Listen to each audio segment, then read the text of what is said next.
Looking for a retirement hobby? Fears. What holds you back? And what are you watching? All this and more on today's Brilliant Observations. You're a dick.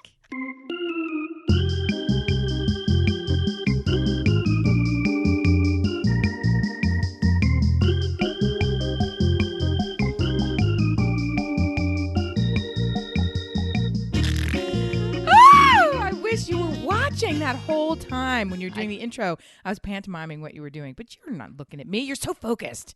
I tried not to look at you. That's how I fucked up the first time. You should not look at me. No, but don't look at me. Don't look at me, kids. Look away. That was my favorite scene in Bridesmaids when Melissa McCarthy's shitting up the sink and she yells, "Look away!" Oh my God, that was my favorite movie. Can you? Is that one you can watch over and over again? I can't. Over and over and I over. Can't. Why? Because you're uncomfortable. Yeah, just as sad. I clue in to the sadness too much. I just get all hung up in the story of this is mean. This in the Charlie Brown sense. The jokes are hilarious. I mean, beyond. I love that crazy. She'll have a 7 and 7.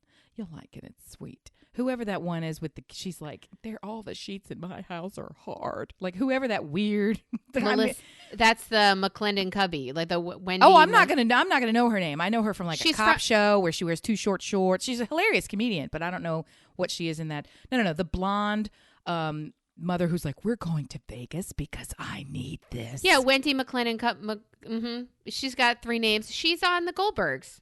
I don't know. Oh, yeah. Brian made me watch that show. She's got curly hair on the Goldbergs. She was cute on that. And she won't let her daughter go to college. Yeah, she's very funny.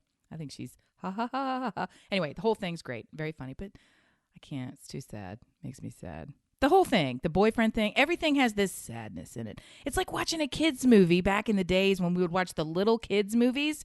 And you knew one from Brad Bird was always going to suck. Because Brad Bird has always got this undercurrent of life is a horrible living hell with moments of perky brightness. And I'm like, no, that's not a kid's movie, Brad. Wow. Wow. Right? It's always like they've got to work in some real angle where the realness is like you grew up with a knife in your heart. No, yes, Brad. But no. For Bridesmaids, which I believe is a masterpiece. So shut your fucking face. And okay. I'll argue it. Well, bring like if you look at Kristen Wiig's relationship with John Hamm, with the wild narcissist that she fuck buddy. Yes. Her fuck buddy, exactly. If That's you look awful. at that relationship, I think that at some point in all women's lives, we didn't value ourselves enough and we had a relationship where somebody else ran that tape. Look, Amy, not everybody else that listens in earshot has been dating the same human for their entire life. I know that. Some of us have been in the world and undervalued, if not valued or devalued, having no value. And that relationship was like, it stung somewhere. And to get out of it or to see how she compensates or makes comments that make it okay to be treated in a way that is clearly not okay. Some of those things as women we've experienced, and to see the coming out on the right side and the light and it turning out okay and saying, no, I am not going to be with you, and invent a Brady Bunch name of Richard Glass is the person taking me to the party or whatever.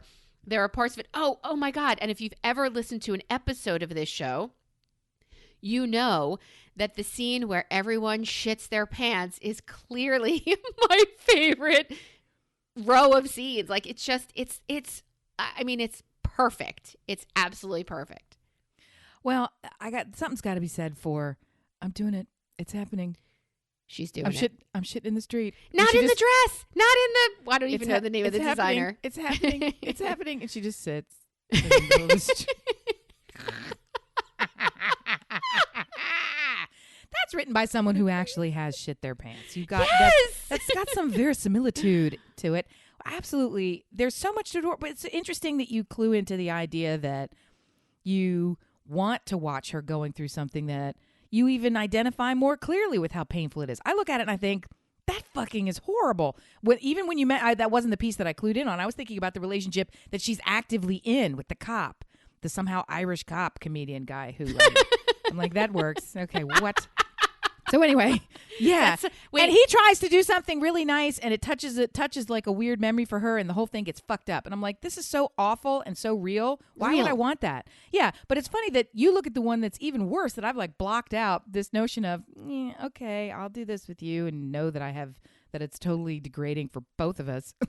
So, and to look at it and think, oh, but it's a victory story because she moves beyond it, or she makes it okay. And I'm like, okay. I look at it and I'm like, I just clue into the sadness of it. I'm sure there's a victory. Like, I don't look at the movie and clue into all the jokes and how hilarious it is. I look at that terrible, in air quotes, best friend figure who's Australian. It's like, where's the Americans, gang?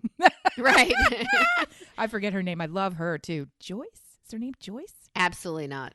So Joyce is there with the blonde hair, and she gives everybody puppies and lemonade, and it's very tart. It's very fresh. So she's got all the things working, but she's not a friend. And her whole life is a disaster. Put a quarter in the swear jar. It's like, fuck you, Helen. Helen! That's her character name. I meant, what's her real name? It's I think her real name is Joyce. She also, I haven't seen the one where she plays with that pickle lover, Tiffany Haddish, who they're dangling somebody over the edge of a barricade. Why can't I think balustrade at a mall, and they're trying to kill somebody and then they almost drop them? This is a movie I have to see. That has nothing to do with the plot, but I'm like, those two look like I could watch them for a little bit. What are they doing in that movie? It's called and somehow the woman who loves all the puppies is their boss, but she's a jerk boss. Her name is I Am the Greatest, and I wrote that movie with Melissa McCarthy. No. She's beautiful, and she loves dogs, and she's married to some really big deal. I think he's either an artist or an architect or something like this. And she wrote that movie with Edward Norton about I'm not giving any of the good references. She was in Desperado, and he fixes her skirt when he tries to pick her up. She's got big tits. How can I help you? Dark hair. I have no idea who you're talking about, and I hope by the end of this show... She talks with a very thick accent. Her name is... she's Latin. Her name is... You don't know from fucking Desperado with Antonio Banderas? Come on. Look, I'll be here. You need to shut up and figure out who this is, because everyone is screaming in their car or in their porch, as the quarantine may be, to tell the name of, I know exactly who this is, and I saw her with the puppies on Jimmy Fallon. She sat in a lazy boy, covered with puppies. Speaking of... You're terrible. Porch or car, Amy, you are the largest advocate I know. I'm assuming you're going to Google this at some point, so you can. No, I don't do two things at once. If you're thinking, if I'm trying to figure out her name, go. I know you're the biggest advocate of stay home. Well, I'm a pretty big one. I don't know if I'm the biggest. Did you get in a car this week? I did. I super did. Did it feel good, and do you feel the need to do it again and again? I don't. I'm not that person. I'm actually a little scared when I get into these situations. It's a very different setup. Once a week. My husband and I, twice now, we've had 2 weeks of doing this. We've gone together on an errand, which prior to this, global event, I would have said, what the fuck? Get away. No. Right? We have it on podcasts that you have said, who are these people, these couples that go food shopping together? And I said, Stuart and I sometimes go food shopping together. Psychopaths. They're fucking psychopaths. Well, that's exactly what you said. Script has been flipped, gang. Well, no, it's this idea of I'm not going because I want to go somewhere. It's not about that. I'm not itching to be in the car. Even in prior weeks, when we had an errand to go on, I wouldn't go. It's not like I'm so itching to go somewhere that I use this as the excuse to get in the car, as the excuse to go see somebody. No, I don't. I'm not. I'm happy. I don't need. When you remove the emotion of it, it's like, no, I don't need to go and be with other people. I'm doing just fine like this. Thank you. So last week we decided. He was running an errand where he wasn't actually going to go in anywhere. They were going to put things in the trunk. They were going to do this. So I popped in the car with him. I put on my, we went to a different place to buy meat. So we drove out of town and waited in a little line, and they let us in. They only let 2 people in the store at one time, and we're a couple. So we got the store to ourselves, and that's how it works. And we wore glasses and we wore masks and the whole thing. And it was kind of like a little adventure. Because we were in the car for half an hour, because you're driving somewhere. This weekend we did it again, and there were more people, and we met people in line commenting on the clothes that we were wearing. Because of course he's always wearing logoed information. Hey, you Michigan? I'm from this. I like that. Sports team, sports. Wearing a sports logo about the kids. All our kids play lacrosse. He was wearing track pants that have the logo of the lacrosse league on them. Oh, I'm one of the coaches in that league. You look familiar. So the 15 minutes in line was very like yippee, yippee, yippee, yippee. We go all around, go to the farmer's market. They're selling all this weird food, got some weird food, supporting this culture, that culture. It's all great. Come home. It was wonderful. Lovely. So, I have that one outing. Yes. Same as you. But I go to the Amish market. It's great. Today, Ethan's working. What? Yeah. Are you okay with that? I guess you are because he's at work. I guess Yes. that means you are because he's at work. Because if you wouldn't, he wouldn't be there. That's how that works. I should put my foot down and say no. So his boss wrote and said, it's Mother's Day. Can you help out? He works at a bakery, this is one of this and Easter were like their busiest. So For sure. Yeah, crazy. So he went in with his mask. He wears gloves at work anyway. And I'm pretty confident that he's just bringing things out. He is the trunk boy that you had when you and Bry Guy went out on your trip. He's going to be just sticking stuff in people's trunks. Don't take that the wrong way. Hey, that's why I said, it. What? So I think that's fine. I think that's fine. Queasy at the thought of it. I do like the idea that he's working and not spending all of his time, killing people on Call of Duty. But he has an AP exam coming up, so we've been studying for that. Yay! Because you know how much all that shit counts these days. Well, I think it's okay that he is outside, right? I think I love that he's outside. If he is actually the carrier, if he's the courier carrier, if he's really just shuttling from this to that and opening a trunk, he's not really engaging with anybody else. He is performing a service. He's helping this small business. He's outside where the contamination risk is lowest, and he's wearing a mask. I think that's all okay. What I don't like is on these few outings, nobody wears masks who work there. The people who work there don't wear masks. Wait, at the shops you went to? At the farmer's market, in the outdoor farmer's market, everyone in the stalls was wearing some kind of a cover. Okay. When you go to the restaurant turned butcher, right? When you go to we are a farm that, used to sell only to restaurants, now will sell to you in smaller portions. All of these people who have when you go to the bakery that just opened the week before the quarantine started, all three of those, I've been to all three of those, do not wear masks behind the counter. Can you give me the psychology behind not doing what is recommended, if not required of you by scientists, by the government? But can you give me the psychology behind that? I don't know. And here's where I go with it. Because I look at it and I think we're all in there swathed up coming in and out.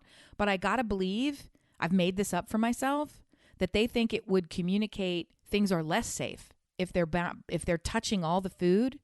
Some of them don't even wear gloves. No gloves and no mask. They're just touching it because that's what they did before the virus. Do you know what I mean? So it's almost like this implied agreement that if they were not healthy enough to be handling the food, a mask isn't going to do it. Like, that's sort of where my brain goes. Mostly I just buy the shit and get out of there. Like, I don't even wait to pay. I go in, we'll do a little bit of, because part of it is because if there's only 2 people allowed in it at a time, I'll go in, we'll look around, we'll make our decisions. I'll go back outside. And then if there's a single person, that person can then also go in where it's just a transaction. It's if they're packing things or whatever. And also, why do I need to be in that building any longer than I need to be? So blah, blah, blah. They don't wear masks. They don't wear them. And I would venture to say when Ethan comes home, he's going to say they weren't wearing masks behind the counter. I'll bet you nothing that they were not wearing masks behind the counter, because I totally would welch on that bet. The owner of the bakery, really. It's really just the 2 of them there today. Mm-hmm. I think, because time to make the donuts. He got up early. He did the baking. And my son comes in and builds boxes. And once they open, he's the one, I'm assuming, I don't know. I'll find out later. But I was torn. And then I realized, as long as you're careful and you wash your hands constantly, you're going to be, There's the The herd risk of mentality. the risk of it's not the herd mentality. It's not that. The risk of transmission is super, super, super, super low among people who are practicing the right things. If you're wearing a mask, if you're washing your hands, and you're practicing social distancing, and everyone else around you is doing it too, the risk is crazy low. If you're actively shedding virus, and or if you're sneezing and coughing and actively sick and doing nothing to protect yourself and exposed in that way, the risk is crazy high. So depending on where you fall in that spectrum, you've got to make choices for yourself.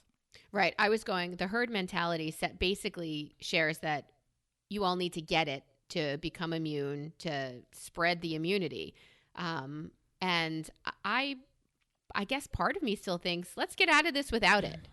But well, the herd mentality makes tons and tons of scientific sense based on everything we know to date. We don't know everything about this virus, how it is mutating, how it has mutated, how it even behaves. That is my point. So Yes. so we can't even really rely on herd mentality as much as Right. we would like it. So that's why I was like, well, herd mentality, I don't know shit from Shinola. Here's what I know.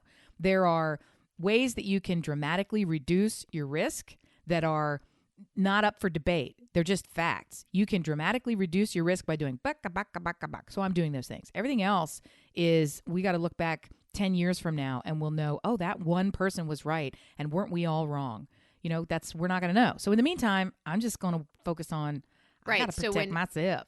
People tell us, well, everybody's going to get it. Well, A, I don't think that's true. And B, what if 10 years from now we look back and say, well, now that everybody who did have it has chronic lung problems, they have this, it could go in 10 different directions. So Why would you give in? Why wouldn't you fight and wear a mask? And why would you give in to say, well, everybody's going to get it, I might as well? No. So instead of being the crazy person in the house all the time, because my family once again is up my ass about driving to Florida. Wait a minute. You've got, go.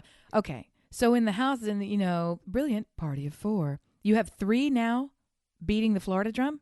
Yep. All 3 want to go. Explain to me how this works with your husband's job. He has 6 or 7 consecutive days non-clinical, which means call only. Yeah. Which is meeting after meeting after meeting after phone call, and everything is from home. He's been to work twice non-clinically since this started. 4 meetings that he needed to run from a central location. Sure, yeah. And he answers, this is my favorite, he answers complaints. People complain all the time and the buck stops with him. So, that's when he turns and says, hey guys, could you shut the fuck up for half an hour or just not yell at me or yell or do something? Because I've had the whole world chomping on my dick in ways I don't like. Yeah. Because I have to make this phone call and I really don't need you yelling at me or yelling at each other, or could you just shut up for half an hour? Well, I'm getting ready to shock you, Missy Curly Q. He's got more than a week off. Okay. Oh so my God, I'm going to I'm going to say, so if he has 8 days, you're going to dedicate 2 of those to travel. So that means you've got 6 straight days of sunny skies and pool-lit nights. I don't know what the fuck you're doing in Snowtown. I really don't. If nobody, well, that's the other thing. If there is a 8-week period that aligns with all the days off, 0 school responsibilities, including tests, nobody has any exterior commitments, right? For whatever is cooking in your house, you need to fucking go. And I would venture to say this is a time to figure out how to take your dogs and pack up some crates and bring them with you and do it and just do and see how you can do it with your pups. I would, but I have 3 dogs that are batshit crazy. So that's at least 2 cars you want me to drive to Florida. There's no way we can pack our clothes. Okay, fair enough. I forgot they wouldn't all fit. 3 and canines. you don't want to separate them. Like when they go to their, do you have somebody come to the house to watch them, or do they go to that's another thing. Go to a house? The kennels reopen tomorrow for boarding. For whatever, yeah. Boarding costs $1 million. And I'm not crying poverty here, but my husband's job, he's going to not take salary to pay his employees for coming to work before he ever fires somebody, lays them off, furloughs them, whatever it's a big the word consideration. It's not crying poverty. It's a big consideration even when you are in normal financial circumstances, and it's fair to say these circumstances, yeah, it might sound like he's an emergency room doctor. It doesn't work that way, gang. It's a very different model, and shit's tight. Well, guess what? The other thing is it's very expensive to board your dogs when you're high on the hog. Right. So, yeah, so because there's 3 of them, and the cost per day is as much as buying a new dog every day, which might be a good strategy for you. I mean, I'm just putting that one out there. I am not getting any more dogs. You heard it here first, kids. Get the timestamp. I think you should have somebody come into the house and enjoy your giant house and all of your logins and, all of your everything. Give them the house and watch the dogs. Yeah. They have tests to take, and I don't feel like being in Florida is the routine they need to be in to study, to sit, to concentrate. If all of that stuff is, I told them, if all of that stuff is over, school's over, and we have another break, and there is no camp, because right now, yesterday, my son had a Zoom training to be an assistant counselor this summer. Yeah, I got to tell you, they're going to figure out a way to have camp. Are they?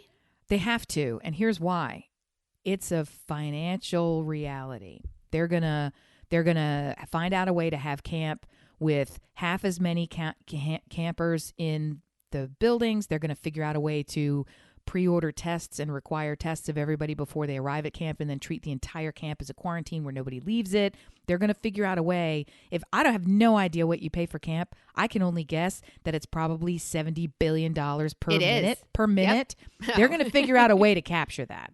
They're not going to let that shit go, because I can tell you on a simple level, we live in a neighborhood, as every other person on the planet does, that has a neighborhood pool.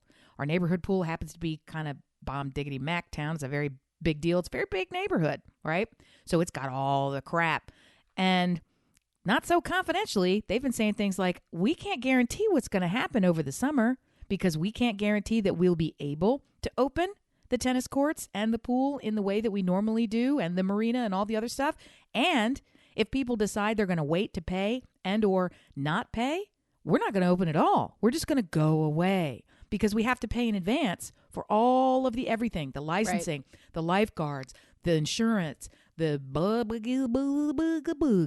it's a lot of dough that doesn't just grind to all the businesses that we know and lament and fear for and try to support and are watching limp along and are maybe in our own households keeping us up at night. All of those things that we're intimately familiar with don't even hold a candle to the institutional enterprise of a university, a private school, camps that go all summer, a sports league. We've paid for summer sports. We paid for that in February. Right. And we ain't getting a refund. And guess what? There aren't going to be any tournaments. And guess why we're not getting a refund? Because we pay, so our league can pay to invest in these tournaments, and then the tournaments don't happen and don't give you a refund because they've never not happened.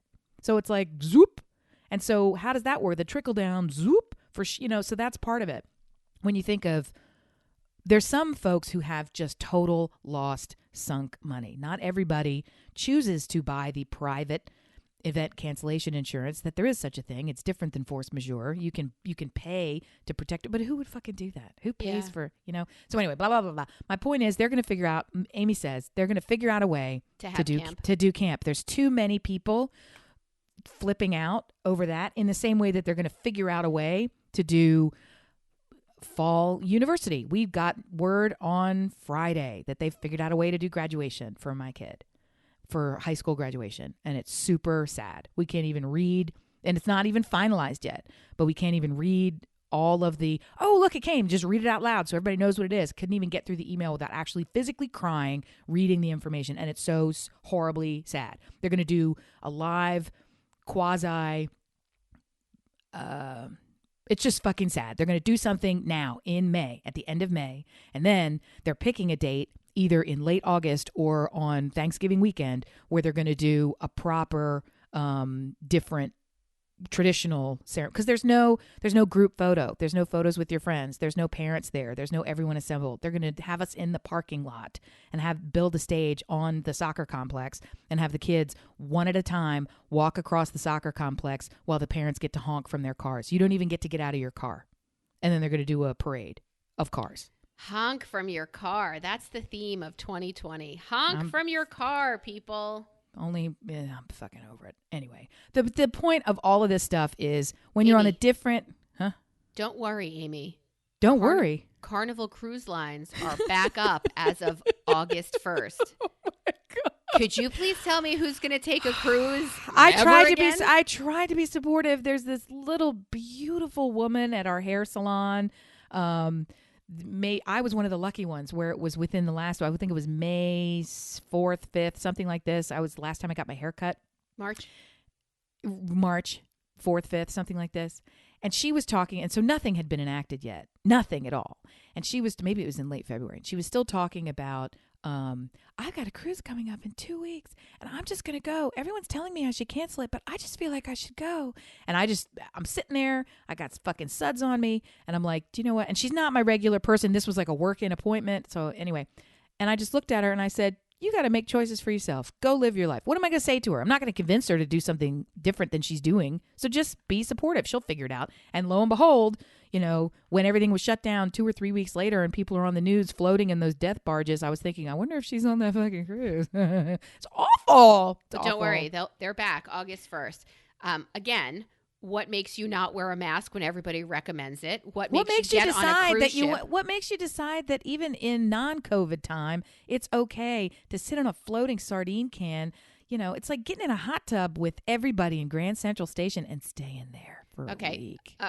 If we were to leave coronavirus alone for a minute or 20, I want to ask you, I do want to know a lot of things, but first let me say, carrots.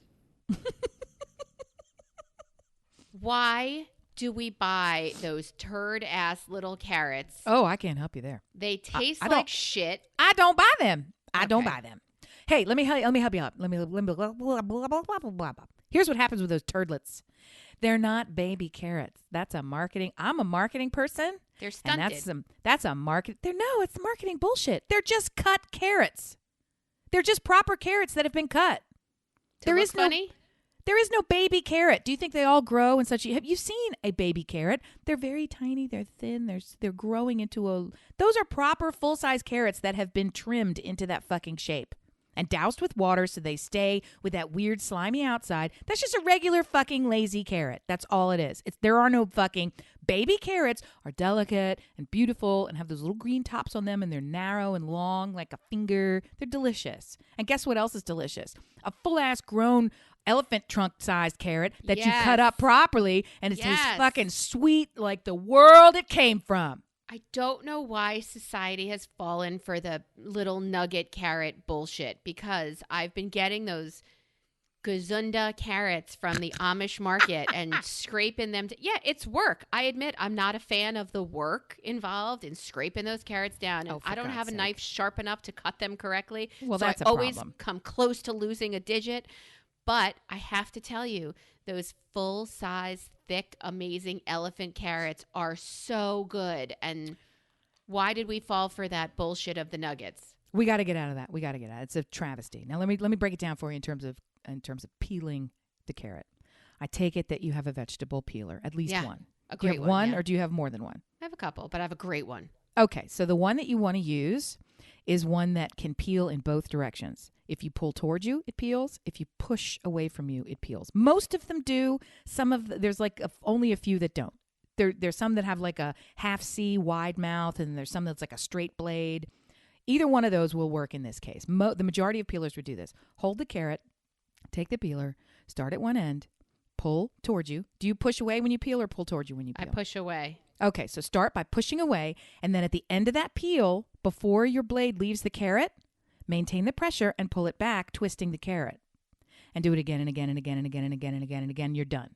So instead of pushing away, lifting up, returning the blade to start again, to push away to take off one strip of peel, on that return, you're mowing the lawn twice. So peel the carrot forward, twist, peel the carrot back, twist. So that you're going, Not only do I on half of it, I flip it over and on the other half, and I make one side flatter than the other. So when I put it down on the cutting board, it doesn't roll away and I lose a finger. So I have to flatten one side of my carrot. Well, you could cut it in half and accomplish the same thing. I can't cut it in. Oh, yes, but still it rolls away. Like my knives are not sharp enough.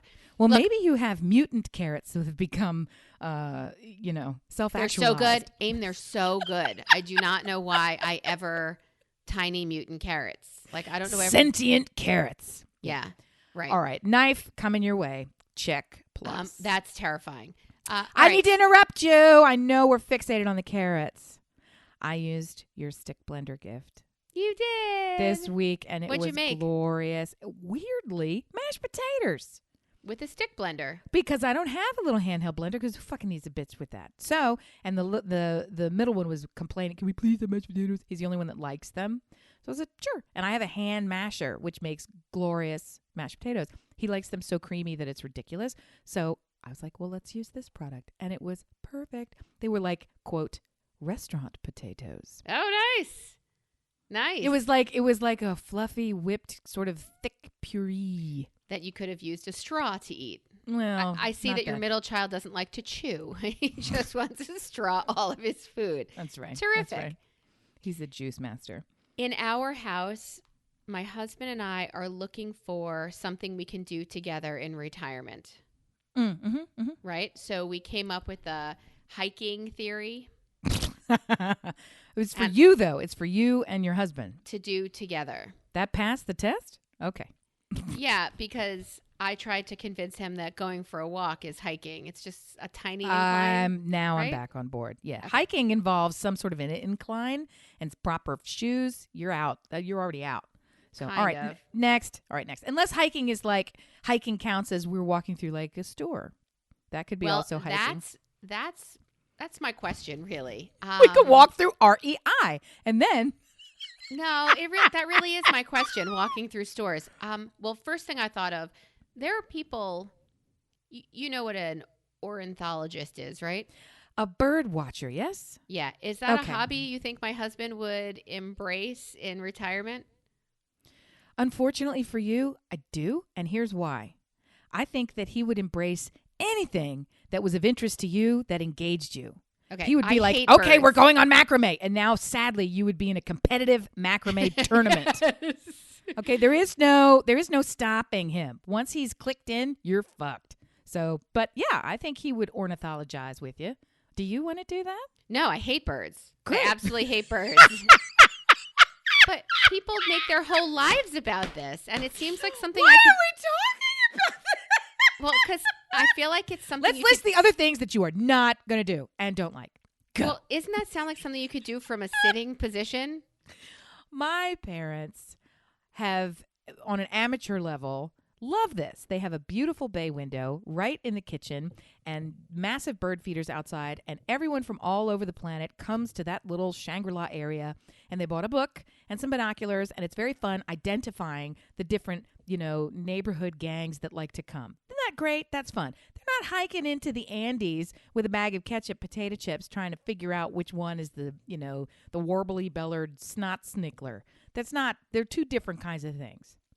Yeah, sitting in the kitchen and knowing who's coming into your backyard that isn't a dog, that's a nice thing to do. I don't know that it's really a ornithology or ornithology. Or also maybe, who cares? Next. So what about, here's something I heard someone say that they do together in retirement. And I thought, book? does this count? Is it book?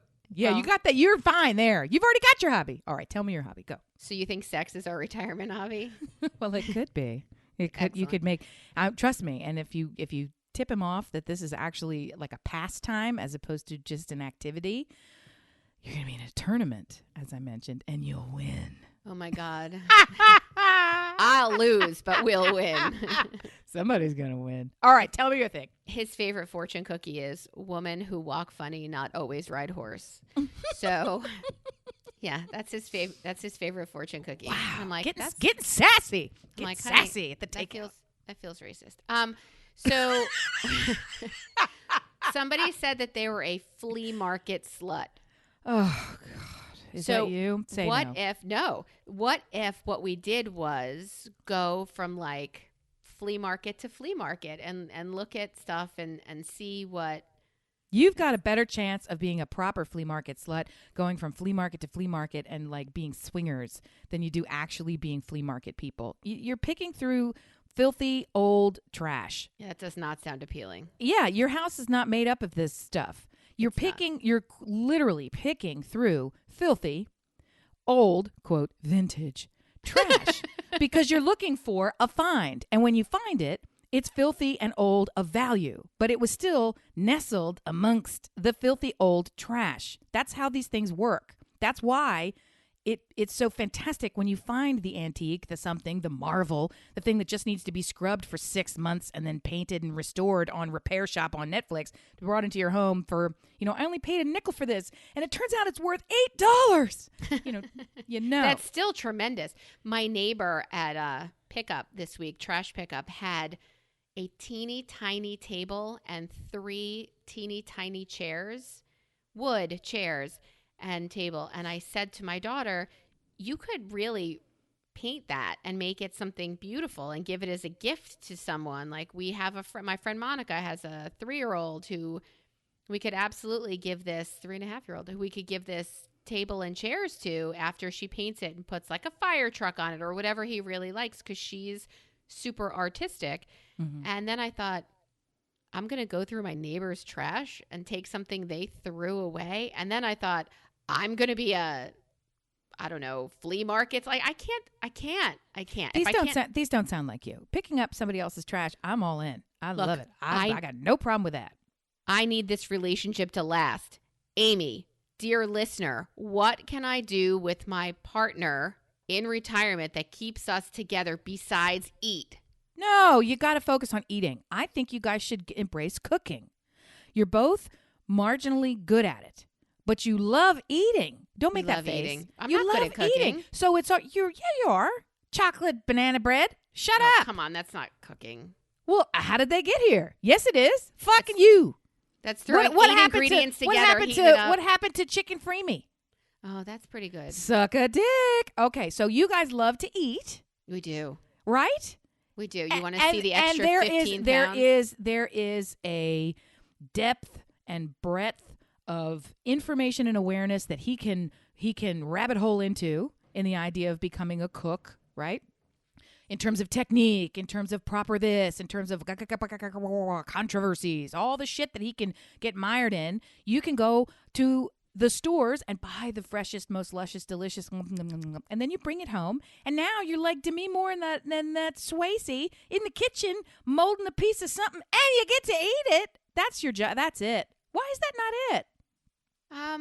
The main reason I feel like that's not it is I will eat anything usually, but recently, meaning in the last 2 years, when I've cooked something using meat, I want to vomit. It really disturbs me cooking meat. Okay, then don't cook meat. You could still do this. You could be a vegan. You could become pashmina. I don't know who a vegan chef is. You could, and it doesn't have to be vegan. It just doesn't have to be meat. I think cooking is a good one for you. I'm not kidding with cooking. I think that's right.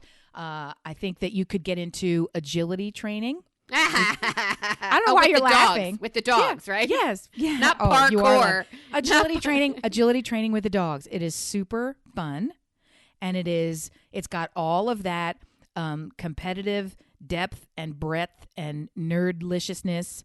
And it's competitive, it's repetitive, it's physical, it's outside, it's with your pups who you love, and it's engaging each other. And you get to keep hot dogs in your pocket. You get to keep hot dogs or bacon in your pocket, whichever, little candy treats or something for the pups. It's so peanut butter. It's so fun. It's super fun. And going to those events is fun. And they're all over the place. That's a fun one. I would say that's a good thing because you could do it together.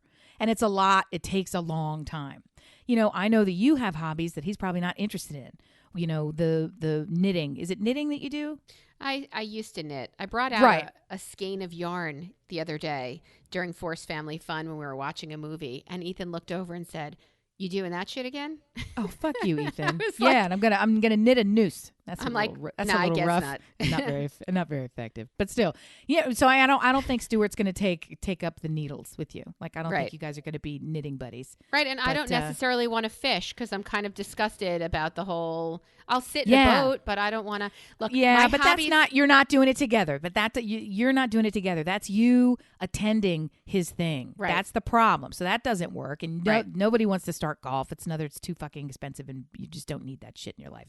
So I guess the other one is think of the things that you both like. Music. Okay. Well, if you don't want to create music together, if you don't want to learn an instrument together, if you don't want to be the actual maker of the music, look in becoming a producer. Find or look at make concerts your hobby, that you want to go to every concert. I love art. I had this wild hair and nobody will join me with it, where I wanted to go in 1 year. I wanted to have all of us go to at least one art location, like either an art museum preferably, but like an art location in every state in the country. I thought I was like, let's do it in 1 year. We can do it. in 1 year. Yeah, and they wouldn't do it. And I said, okay, how about in 10 years? And they're like, haha, sit down, Mom.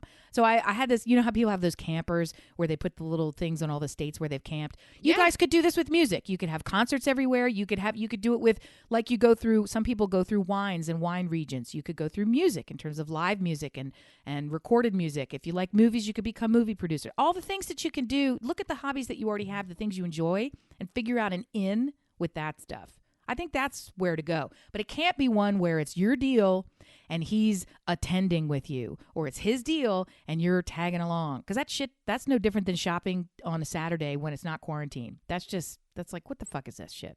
You got to be in it together. You got to both be in it together.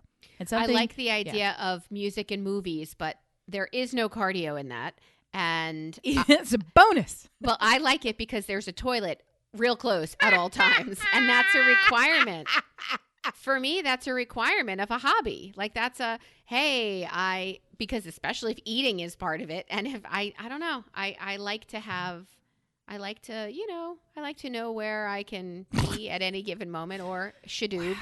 All right. Right. Okay. All right. So, okay. all right, you've given me things to think about and to talk to him about, and I appreciate that.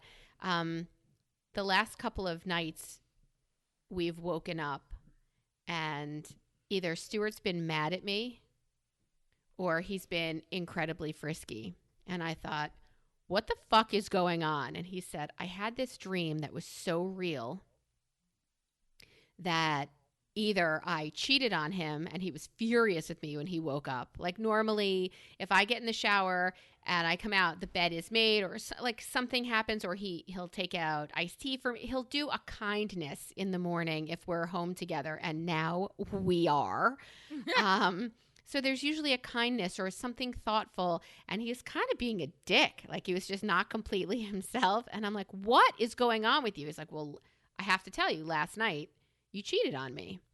And I said, I have to tell you, no, I didn't. I have to tell you, how the fuck would that have even happened? Like, what are you talking about? He's like, well, it might have been a dream. Might have. Okay, honey. It might have been a dream, but it felt so real. And I'm like, yo, I don't want to say this sounds like a you problem, but it seems you're inventing shit to be mad at me about. And if you need something, I haven't done laundry in, I can't tell you how long. That's not true. I literally do laundry every day, and I don't mind it in quarantine. This is the first time I don't mind somebody puts in a load. I don't mind folding. Is that a drop? Somebody puts in a load. Yeah, they do. Yeah, they do. I don't mind moving it over, folding it. I don't even mind anymore, and I don't know why. Something's clicked or changed, but no, I have plenty of reasons for you to be mad at me, none of which is the fact that in your dream last night, I cheated on you. It didn't happen. Move on. So have you ever had dreams like that are so real that you either wake up needing deep dicking or you wake up needing to kill someone? Like, do you have dreams like that? Because we've been going through it. Well, first of all, I don't know anybody who ever wakes up not needing deep digging. So okay, fair enough. That's a hey. Fair But enough. you've heard this story before, and when I tell you, it'll ring a bell. Yeah, I've had a quite memorable cheating dream. I've had more than one. I have wackadoo dreams, and I remember them down to the letter for days. I have very vivid dreams, and they're crazy and they're nuts. So, but the cheating one that I had was early on in our relationship with said hubba-dub. We weren't married yet. Ooh, you sinners. And we were in bed together. Sleep. And in a sound sleep, I was dreaming that he was cheating on me, and he was telling me in the dream. I didn't even catch him, or maybe I caught him, but he was saying, yeah, so what? Like it was that. That was his answer to cheating on you. It was not only did I do it, and also, what are you going to do about it? And fuck you. Like, that's how it was like, yeah, of course I did. Like, it was the worst. It was super, not like, oh, baby, I'm so sorry. Oh, baby, how can I get back in there? Blah, blah, blah. No, it was like, yeah, what? Like, bring me some other fucking problem. That was exactly how it was. And I'm asleep, baby. And he's asleep next to me. And I got so mad. In the dream, I went, rawr, like that. And in real life, I rolled over and bit him on the shoulder blades and drew blood. I sunk my teeth into his fucking shoulder. Wow! And I took a chomp out of his back. While he was sleeping. Yeah, and so he burst out of the bed, right? This is the best part. So he bursts out of the bed and turns around and faces the bed, and he starts doing the football thing where he puts his hands up and he's doing it. He's doing like he's running the line. Oh my God. Like he's like he just got knocked down from a tackle. He jumps up and he's going, huh, huh, huh, huh, and his you know, he's like, what the fuck? You know, so the whole time. Head on a swivel. There's blood dripping down his back and his knees are pumping. You know, he's like, let's go. So it was very, and then he's like, what the fuck? And then I'm like, okay, I had to explain. I was like, well, that was very mean. And when he left the house for 6 months, we did get married. We did get married. Normally, I would have dreams like, and I would call out. That's the other thing is I talk in my sleep, so you sort of know what's going on. Like sometimes I'll call out. You know, I'm very angry because one time my favorite is I yelled out cabinet members because evidently they weren't listening to me.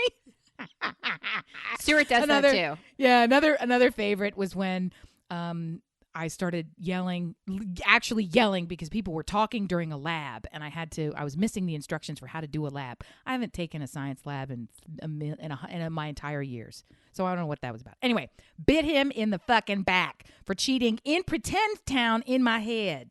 Oh yeah. So I'm not making your bed this morning, Melissa. Yeah, you're lucky really you didn't get. You're lucky he didn't get a scalpel. That shit's real. We don't keep that shit in our house. That shit's real. That's not what we do here. Yeah, it is. Yeah, it is. He has the last few nights also turned to me because I stay up later than he does, and he's sleeping, and I'm watching TV in bed, and he'll glassy-eyed sit up and look at me every night. He sits up and he looks at me and he goes, "Are you ready to switch sides?" And I'm looking. Is that something you actually do, or is he like in never? crazy We've town? never Okay. switched sides of our bed. We've never in our lives. You ready Like, to switch what the fuck sides? is this? Okay. You need to switch sides. Switch sides. Switch sides. So I told him about it, and he smiles. And I'm like, "Do you remember this?" He goes, "None of it. I've never said that to you in my conscious." I'm like, "I know." Did you actually switch the side though, or did you say yes and then he rolls over and you're done? Like, or did you actually get up and switch with him, or did you say, "Shut up, Stuart"? That's what I say. I say.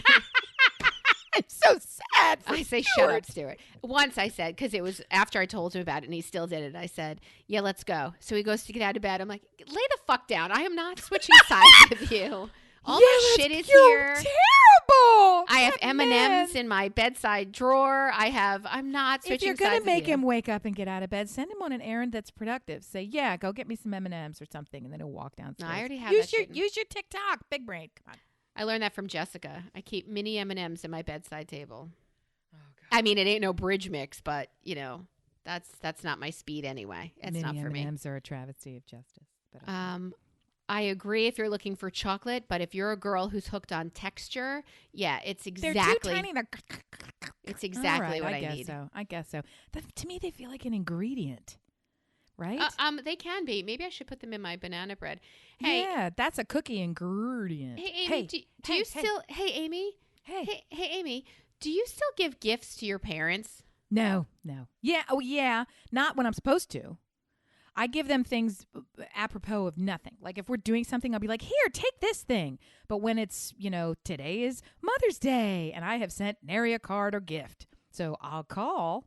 So I'm not they put the kibosh on, I don't want a gift from you. I don't want this. Please stop it. You kids, don't spend your money. They make such a horrible fuss. So if it's a milestone birthday, we do the shut up, you're taking it, and I don't want to hear it, and be happy, which is so loving. But yeah, holidays where you give gifts like Christmas, nope. They get a little. We'll give something tiny, but not even that consistently. I tend to give it in the middle of the summer when we're coming over and then we bring this thing or you know what? We thought we loved this thing and we thought you guys would love it too. So here it is. That kind of a thing. Other than that, no. I don't. No. I think my life has turned into that. Like when your birthday comes and goes and you don't get a gift from me, but you have a hand mixer. Like I see things and think of people and I gift that way. You give more gifts than anybody, and I am so grateful to be the recipient. Yeah, you give a lot of gifts, but you're right. But not for birthdays or like I don't think save because I have saved and then totally forgotten and then stumbled upon and been like, yeah, I can't have this ever happen again because that was a waste of, and I still gave them nothing for. And it's like food in the back of the pantry at a certain point. Or here's the worst one.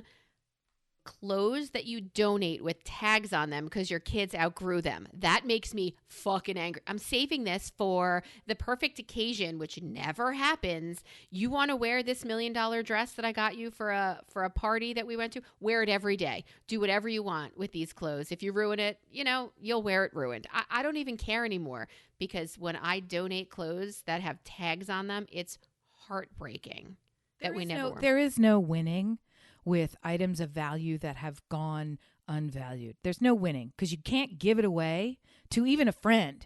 They feel like they have to pay for it. You feel like you want them to pay for it, but you're not going to take a dime. Stop it. So it's nobody wins in that scenario. You don't want to give it away to the place that you wish it was going to go to someone deserving, but really they're just going to sell it. And you feel like you're the sucker that paid money for nothing that's going to go to somebody else's profit. And in my house, I wait for like 2 years thinking, I'm going to sell it. I'm going to sell it to somebody for some fraction of it all.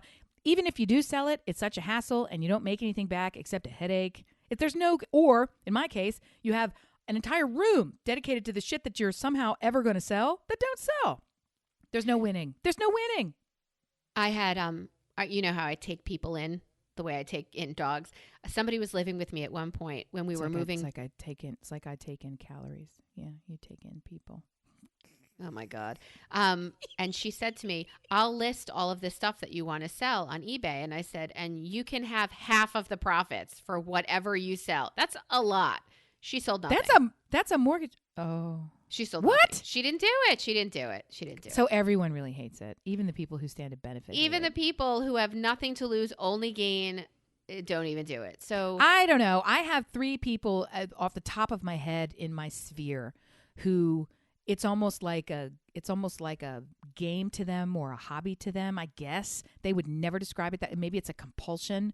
Maybe it's just how they're wired, but they do the clicky click, post, sell, click. I mean, people to the point where they're accepting like $2 and $3 for stuff on a porch pickup. These are people who have no business dicking around with $2 and $3. That comes down to it's the principle of the thing, or well, if I'm going to do it, I'm going to get something for my time. It's like no. I ranted about that. Yeah, I did. That was the people I hate. I remember that. You need $2 for 4 pairs of shorts? Are no, you I'm overstating it. That's in the case of I bought a woman bought an Abercrombie. It's not the one Anthropology sweater, and it never really fit right, and so sell it for $5. That kind of a thing. It's like, ooh, that's a good deal for somebody, but at the same time, it's like that point, it's $5. Give it the fuck away. That's different, and that's the same person who is a furniture. It's an overstatement to say a furniture restorer, but she would scour the endless yard sale to find the Chippendale piece that is a hidden gem and then have it lacquered. And then, oh my God, it's the most beautiful thing. And I mean, she's legit. She does it, but it's like, that's a lot of trash walking. And then the other person is a handful of these other people are early adopter technology people. So they buy the thing before it actually really works. They're the first one out of the gate, the first one in line, use it. And then the next generation comes along, or they decide it's dumb, or 15 knockoffs come along, and then they sell the original one for a fraction of what they paid, but still enough that it buys the next thing that buys the next thing. Right. So they're constantly doing like keep the packaging. That's kind of smart. I mean, that's yeah, but that's also. I mean, I've got that drawer of iPhones. I can't even honestly. My iPhone was getting a little buggy, and I went to the drawer in our house and picked another one. We have so many. We've got 5 people who live here. Who upgrade. All of them have one that gets passed around or upgraded or passed down, or this one or got sort of broken but not broken enough to throw away. So they're all in there. I'm not saying I've got a great iPhone, but I've got a fucking drawer of iPhones that I can go to. I have that iPod, that 256 gigabyte with the turntable on the front. I have that old iPod that is yeah. full of all of the Napster music we stole back in the day. Yeah, we got a couple of them. It's white and ours has got like a gummy case on it somehow. Here, Yeah. ready for this? Mine is black, and it still has the plastic coating on the front. Oh, that's yeah. peeling at the edges because. And don't ever sell it. Brian at one point either threw out or sold in college. When he went to college, they were issued the original Macintosh with the little rainbow apple, where the whole thing had a disc. It was like that yellowy, orangey beige, and you stuck the disc in the front. We had that for years and just either got rid of it or whatever. Those things, they're of intrinsic value now. DJs love those spin ones, I'm told, for the iPods. I don't know why. I don't even know where I could plug it in because that music we're not legally licensed to own, so I only can charge it and listen. I definitely cannot add anything to it, but it was pretty full. Like I definitely think we came close to that 256, whatever. Probably not even close. I know. I routinely blasted it out and had to dump shit. I can never. Really? It never had enough storage for me. You know me in music. Anyway. Amy, what are you watching? Well, I'm going to reference back to our prior episodes, and two threads come to mind. Number one, I'm not a quitter. Unless I say who. I'm not a quitter. Does that mean you watch Dave? Does that mean you watch Dave? Number two. No, I'm still in the throes of Dave. Fuck you. I've watched 2 episodes of Dave. It did start to get funnier when the parents showed up. Oh my God. It wasn't funny until the parents showed up, and then that was really funny. So anyway, I'll give it. I'm not a quitter. I'll watch. So we watched Hunters from 1 to finish. Okay. So we've got all the way through, and they after the first 2 or maybe 3, they really move away from all of these flashbacks to let's in graphic detail show you why these evil people are evil. It's like, I got it. I got there when you said Nazi. I don't need to see it. Right? Let's fast forward. It's awful. They stopped going back there and they focused on how can we kill the Nazis now? And that's where I'm engaged, right? That's what I want to see. And it was actually, it was good. And you had tipped me off because of Stuart's, and Brian blames the Amazon interface that Stuart started accidentally on episode 8. And you guys watched it thinking it was the first episode. And that's the reveal episode of the entire fucking season. And I'm like, what the fuck is happening? Right. So I finally got to episode 8 and I'm like, well, okay, I guess some of it. What I had guessed was wrong. I guessed that everything was going to be tied to the TV guide. Because the first 3 episodes, they kept focusing on a TV guide with numbers on it. Everybody had a TV guide with numbers on it. They were referencing it like a catalog. And I was like, there's something with the shows. And I seem to remember in real life, there's being something about a paperclip and a TV guide. Like I remember that these were somewhere in my brain that these were things that actually happened. Anyway, we watched that all the way through. And it begins to get interesting in the characters now, as opposed to the sort of modern interpretation of horror and violence, as opposed to the very graphic, very real, highly triggering, awful. It gets into that kind of comic book violence. Right. So watch that, and that's good. That's of recent memory, and then I'm trying to think because I've been watching a whole bunch of other stuff, but it's out of my head. What are you watching? What do you got? I have 3 things that bring it. We're still working our way through Atypical, which is really well written and charming and delightful, and I really do like it. But the 2nd season of Dead to Me dropped on Friday, so we loved Dead to Me. Oh, I so loved season 1, and I wanted to watch season 2, and I forgot that It just started. I got to do it. So get in on that.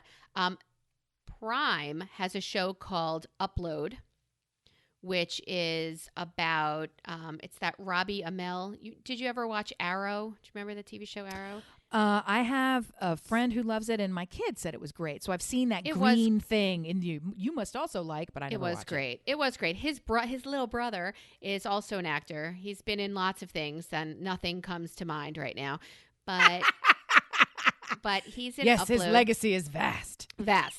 Just not with me. So he, instead of dying, you have a choice to upload your consciousness to a retirement community that you pay for. And you go to the minibar and you go to the window and magically, I don't like that it's winter, so I make it summer. Yes. And the minibar is filled with Taco Bell, and Yes. I'm pretty sure Taco Bell paid to have an ad in this Prime series. So Yeah, so we all, the whole family, actually, not together, but independently, all watched Upload. Stuart's almost finished, and it was adorable. I really liked it. Oh, something we could do together? Watch TV? Is that a retirement activity? No, but that's a good one. And movies, I already said, because you guys love movies and you should do more of it. But it's also, I think need to get involved in making and creating. You need to have some hand in it beyond just consuming is a loaded word. Beyond just receiving the art. I mean, I think you need to, in some way, for it to be a hobby, it needs to be about, because it needs to be about more than just an entertainment factor, you know? So anyway, no, I raised my hand because I was like, oh, I remembered something we did together for Mother's Day. We celebrated it a day early just because we did. So last night, Rocco he's been wanting us all to watch a show together because he wanted everybody to see it and it was never the right time. So I was like, let's do it. So we watched, it's a 4-show just 4 episodes of the Clone Wars from Star Wars. And I don't know which 4 they are. I'll have to put it in the show notes because it said it's his favorite character and it's this and that and it's better written than the movies and it reads like a movie and this and that. It explains all this other stuff. And we watched it and it was pretty good. It was interesting that he was so deeply engaged in it. And the whole idea is that even though it's animated, the cinematography is so much better than what they do in the movies. The writing is so much better. And if you're a Star Wars geek, people say that these 4 episodes of The Clone Wars are actually better than the latest movie. I say no. He says yes. I say who? I say no. All right, I'll put that on my list. I love all things of the wars. I mean, we just rewatched The Rise of Skywalker together, and it was, that's the one he takes great issue with. He says that these 4, yeah, and I'm like, you're just so wrong. And the difference is, he grew up with the idea of the Clone Wars as what we think of as A New Hope. Right? Oh. It is that seminal, pivotal. The first that's 3, how he fell in love with it. And there's a whole generation of Star Wars fans who absolutely agree because the story is very specific and really layered. And it's led by a female character, Ahsoka, who is a Jedi who actually gets disillusioned with everybody. She gets disillusioned with the dark and the light and walks away from both. So she becomes this kind of, she fights on the side of one and then fights on the side of the other. And then she's like, fuck all y'all and peace out. I like that. And he's like, that's real. She's a badass. And there's talk of bringing her character back into, and it all has to do with Mandalorian culture, talk of bringing her character into Mandalore. Yeah. So it's a lot of backstory for the tropes that we know. It's good. It is good. I loved it. So Dead to Me Upload. We also started watching a book that I made Stuart read called Defending Jacob. And it is Chris Evans and Michelle Dockery from Downton Abbey. Yeah. So they are both fantastic. And their son is like this little mini Harry Potter. And he's Jacob. And it was a book that rocked me to my core, that I made my husband read. Also, every 4 or 5 years, this person, I don't remember what periodical it is, comes around to Stuart and interviews him. And they say, the last question, what are you reading? What's the last thing you read? And he shits his pants because the first time, 20 years ago, when she asked him, he said, The Firm. And we were like, we're going to need to do something about that because the reading he does is clinical. Like he doesn't so much. It's like, what's the last Journal of the American Medical Association? Rashes that are most uncommon in the Northeast. Like, I don't know that you want to hear. The COVID-19 epidemiological report from 2 hours ago. Yeah. Right. So I don't know that you really want him sharing Mad what he's Magazine. read last. Yeah. Right? He's like, The Firm, like from 1980. Hustler. Yeah.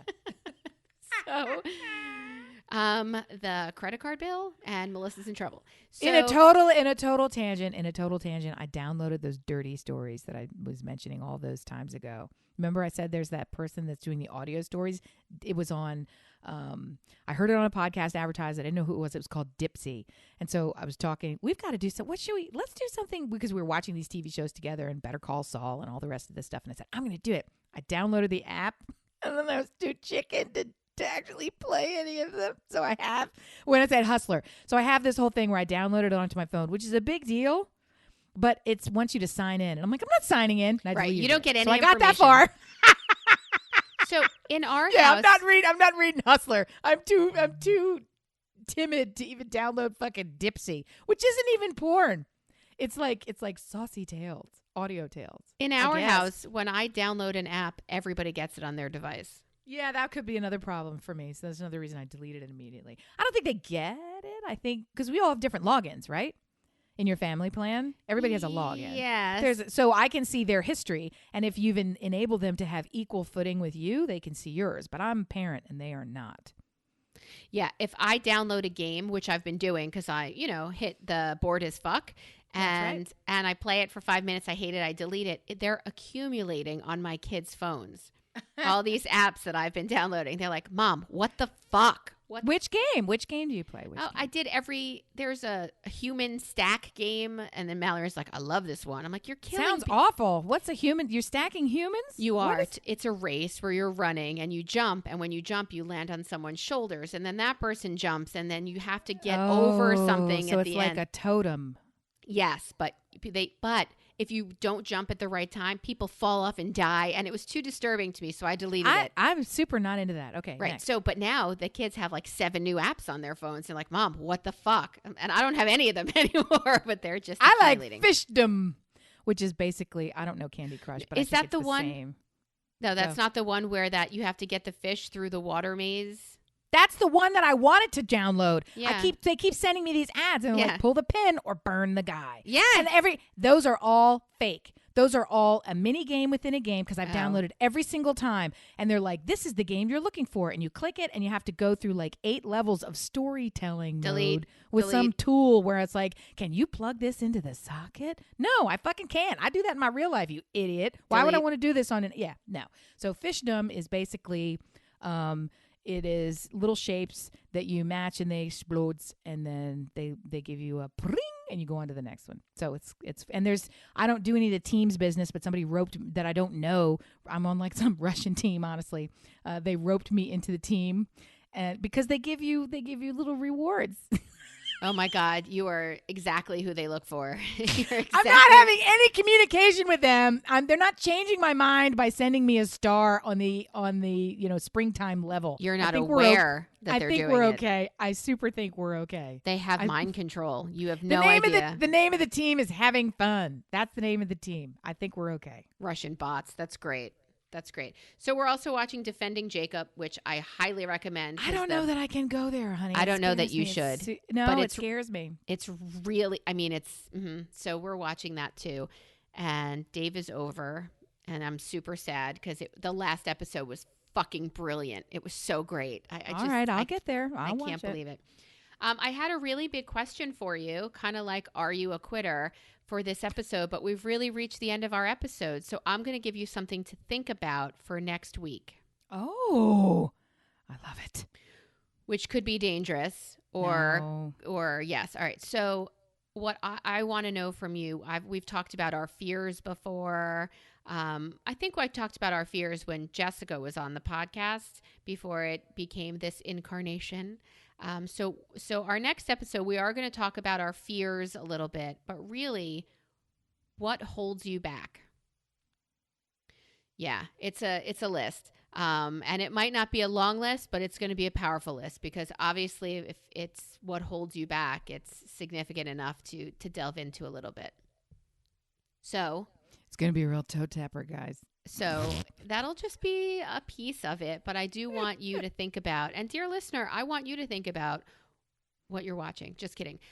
What holds you back? What is keeping you from something, whether that something is being wildly successful or, I don't know, being on time when you go places or whatever it is that's holding you back.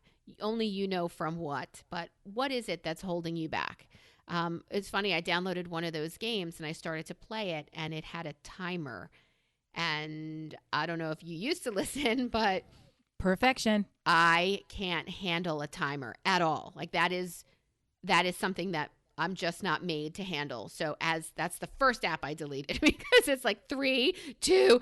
Even my kid turns to me and says, "Can you hand that to me?" And I'm like, "Sure, I'll get that." And he goes, 5, 4. I'm like, No. you're gonna fucking No, die. I will choke you to death.